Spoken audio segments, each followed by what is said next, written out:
നമസ്കാരം. ഗാസയിൽ Israel Hamas പോരാട്ടം രൂക്ഷമായ സാഹചര്യത്തിൽ ജോർദാനിലെ അബ്ദുള്ള രാജാവും Egypt president Abdel Fattah El സിസിയുമായി കൂടിക്കാഴ്ച നടത്തി.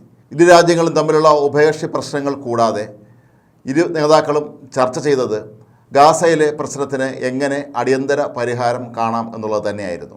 ഗാസയിൽ അടിയന്തരമായി വെടിനിർത്തൽ നിലവിൽ വരണമെന്ന് ഇരു നേതാക്കളും ആവശ്യപ്പെട്ടതായി ഈജിപ്റ്റ് പ്രസിഡന്റിൻ്റെ ഓഫീസ് പ്രസ്താവനയിൽ അറിയിച്ചു. വെടിനിർത്തൽ സാധ്യമാകാതെ മേഖലയിൽ സമാധാനം സാധ്യമാക്കാനുള്ള യാതൊരു സാധ്യതകളും കാണുന്നില്ല എന്നാണ് ഇരു നേതാക്കളും തമ്മിൽ നടന്ന കൂടിക്കാഴ്ചയിൽ ഇവർ വ്യക്തമാക്കിയത്. മാത്രമല്ല, ഗാസയിൽ നിന്നും വെസ്റ്റ് ബാങ്കിൽ നിന്നുമൊക്കെ തന്നെ പാലസ്തീൻകാരെ പുറത്താക്കാനുള്ള ഇസ്രായേലിൻ്റെ നീക്കം ഒരു കാരണവശാലും അംഗീകരിക്കാൻ കഴിയില്ല എന്ന് ഈജിപ്റ്റ് പ്രസിഡന്റ് സിസി വ്യക്തമാക്കി.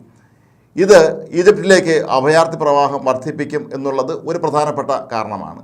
മാത്രവുമല്ല, ഇങ്ങനെ ഒരുപക്ഷെ ഈജിപ്തിലെത്തുന്ന ഈ പാലസ്തീൻകാർ അവിടെ നിന്നുകൊണ്ട് ഇസ്രായേലിനെതിരെ തീവ്രവാദ പ്രവർത്തനങ്ങൾ ആരംഭിച്ചു കഴിഞ്ഞാൽ അതിനും ഈജിപ്റ്റ് സമാധാനം പറയേണ്ടി വരും എന്നുള്ളത് മറ്റൊരു പ്രധാനപ്പെട്ട കാര്യമാണ്.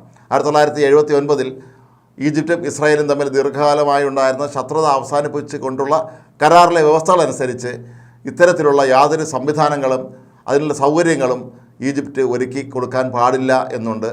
അതുകൊണ്ട് തന്നെ ഇവർ സംഘടിതമായി അവിടെ കടന്നു വരികയാണെങ്കിൽ, അവിടെ നിന്നുകൊണ്ട് തന്നെ തീവ്രവാദി പ്രവർത്തനങ്ങളും മറ്റും നടത്തുകയാണെങ്കിൽ അത് ഈജിപ്റ്റ് ഇസ്രായേൽ ബന്ധത്തെ ദോഷകരമായി ബാധിക്കും എന്നാണ് LCC ഈ കൂടിക്കാഴ്ചയിൽ വ്യക്തമാക്കിയിരിക്കുന്നത്. മാത്രവുമല്ല, കിഴക്കൻ ജെറുസലം കേന്ദ്രമാക്കി പാലസ്തീൻ രാഷ്ട്രം യാഥാർത്ഥ്യമാകണം എന്നുള്ളതാണ് തങ്ങളുടെ ഒരു ആശയമെന്നും LCC വ്യക്തമാക്കി. ഗാസയിൽ അടിയന്തര വെടിനിർത്തൽ കൂടാതെ അവിടുത്തെ ജനങ്ങൾക്ക് എത്രയും വേഗം മെഡിക്കൽ സംവിധാനങ്ങളും മറ്റ് അടിസ്ഥാന സൗകര്യങ്ങളുമൊക്കെ തന്നെ എത്തിക്കാൻ ഇസ്രായേൽ മുൻകൈ എടുക്കണം എന്നുള്ളതാണ് ഇവരുടെ മറ്റൊരു ആവശ്യം. കഴിഞ്ഞ മാസം ഇസ്രായേൽ ഹമാസ് പോരാട്ടത്തിനിടെ കുറച്ച് ദിവസങ്ങൾ താൽക്കാലിക വെടിനിർത്തൽ നിലവിൽ വന്നിരുന്നു. ഇതിൻ്റെ പിന്നിൽ അന്ന് പ്രധാനമായും പ്രവർത്തിച്ചത് ഈജിപ്തും ഖത്തറുമായിരുന്നു. അതുകൊണ്ട് തന്നെ ഈജിപ്തിന് ഈ കാര്യത്തിൽ ഇടപെടുന്നതിന് ഒരുപാട് പരിമിതികൾ നിലവിലുണ്ട്. ഇരു രാജ്യങ്ങളുടെയും ഭരണാധികാരികൾ തമ്മിൽ ചർച്ച നടക്കുന്നതിന് തൊട്ട് മുമ്പ് ഈജിപ്തിലെയും ജോർദാനിലെയും വിദേശകാര്യമന്ത്രിമാരും ഇതേ വിഷയത്തിൽ കൂടിക്കാഴ്ച നടത്തിയിരുന്നു. പക്ഷേ അത് സംബന്ധിച്ച് വ്യക്തമായ ഒരു തീരുമാനം അന്ന് ഉണ്ടാകാത്തതിനെ തുടർന്നാണ് ഇരു രാജ്യങ്ങളുടെയും ഭരണാധികാരികൾ തന്നെ നേരിട്ട് ഈ വിഷയം ചർച്ച ചെയ്യാൻ തീരുമാനിച്ചിരുന്നത്. പക്ഷേ ഈ രാജ്യങ്ങൾ മുന്നോട്ട് വയ്ക്കുന്ന ഈ ഒരു വ്യവസ്ഥകൾ ഇസ്രായേൽ അംഗീകരിക്കുമോ എന്നുള്ളതാണ് ഇവിടെ പ്രധാന ചോദ്യം. ഇസ്രായേലിനെ സംബന്ധിച്ച് ഹമാസിനെതിരെ വിജയം കാണുക എന്നുള്ളത് തന്നെയാണ് അവരുടെ ആത്യന്തികമായ ലക്ഷ്യം. മാത്രമല്ല, ഇപ്പോൾ ഹിസ്ബുള്ള ഉൾപ്പെടെയുള്ള തീവ്രവാദ സംഘടനകളും ഇസ്രായേലിന് നേരെ തിരിഞ്ഞിരിക്കുന്ന സാഹചര്യത്തിൽ ഹിസ്ബുള്ളയവർക്ക് ആക്രമിക്കണം, ഹൂതി മുതലെ കീഴടക്കണം, ഇതിനെല്ലാം സഹായം നൽകുന്ന ഇറാനെ ഒരു പാഠം പഠിപ്പിക്കണം. ഇങ്ങനെ ഒരുപാട് കാര്യങ്ങൾ ഇപ്പോൾ ഇസ്രായേലിന് മുന്നിൽ നിൽക്കുന്നുണ്ട്.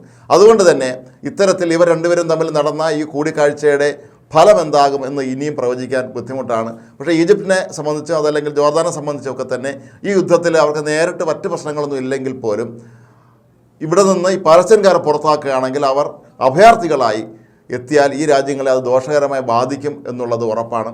കാരണം രണ്ട് വിഷയങ്ങളുണ്ട്. ഒന്ന്, നേരത്തെ പറഞ്ഞതുപോലെ ഇവിടെ തീവ്രവാദ പ്രവർത്തനം വരെ നടത്തുകയാണെങ്കിൽ അതിനവർ സമാധാനം പറയേണ്ടി വരും. മറ്റൊന്ന്, ആ രാജ്യത്തേക്ക് ഇത്രയും അഭയാർത്ഥികൾ കടന്നു വരുമ്പോഴുണ്ടാകുന്ന മറ്റ് പ്രശ്നങ്ങൾ. ഇവരിൽ ആരൊക്കെയാണ് തീവ്രവാദികൾ, തീവ്രവാദം അല്ലാത്തവർ ഒന്നും അറിയാനുള്ള യാതൊരു സംവിധാനങ്ങളുമില്ല. അപ്പോൾ ഇങ്ങനെ വൻതോതിൽ അഭയാർത്ഥികൾ കടന്നു വന്നാൽ മറ്റു പല രാജ്യങ്ങളിലും അഭയാർത്ഥികൾ എത്തി പ്രശ്നം ഉണ്ടാക്കിയതുപോലെ ഇവിടെയും അഭയാർത്ഥികളെ സംരക്ഷിക്കാൻ ഒരുപക്ഷെ തങ്ങൾ നിർബന്ധിതരായേക്കും എന്നുള്ളൊരു പ്രശ്നം ഈജിപ്തിന് മുന്നിലുണ്ട്. അതുകൊണ്ട് തന്നെയാണ് അടിയന്തരമായി ഇപ്പോൾ ഇരു നേതാക്കളും തമ്മിൽ ഇത്തരത്തിലുള്ള ഒരു സംഭാഷണം നടത്താനും അതിൻ്റെ അടിയന്തര തീരുമാനമാകണമെന്നും ലോക നേതാക്കളോട് ഇവർ ആവശ്യപ്പെടാനുള്ള പ്രധാന കാരണം.